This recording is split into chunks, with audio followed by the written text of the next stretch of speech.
अगदी जलद व अचूक बातम्यांसाठी पाहत रहा महामीडिया 24 सदैव तत्पर। आजच्या धावपळीच्या आणि तंत्रज्ञानाच्या युगात महिलांनी आर्थिकदृष्ट्या सक्षम होणे काळाची गरज आहे।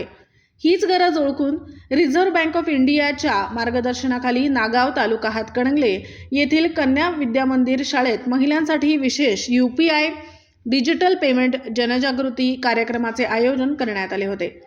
या कार्यक्रमात उपस्थित महिलांना दैनंदिन जीवनात UPI अर्थात युनिफाईड पेमेंट इंटरफेस द्वारे पैशांची देवाणघेवाण कशी करावी याचे प्रात्यक्षिक स्क्रीनद्वारे दाखवण्यात आले।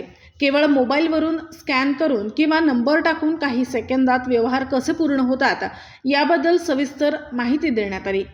जास्तीत जास्त डिजिटल व्यवहारांचा वापर करून वेळ आणि श्रमाची बचत करण्याचे आवाहन यावेळी करण्यात आले। डिजिटल व्यवहार करताना सुरक्षितता कशी बाळगावी यावर विशेष भर देण्यात आला।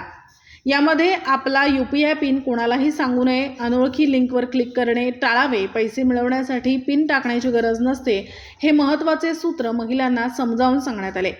या उपक्रमामुळे ग्रामीण भागातील महिलांमध्ये डिजिटल व्यवहारांबाबत असलेला आत्मविश्वास वाढण्यास मदत झाली आहे। या प्रसंगी शाळेच्या मुख्याध्यापिका रजनी पाटील, CSEचे ज्येष्ठ मार्गदर्शक संजय धुमाळ यांनी उपस्थितांना तांत्रिक बाबींची माहिती दिली।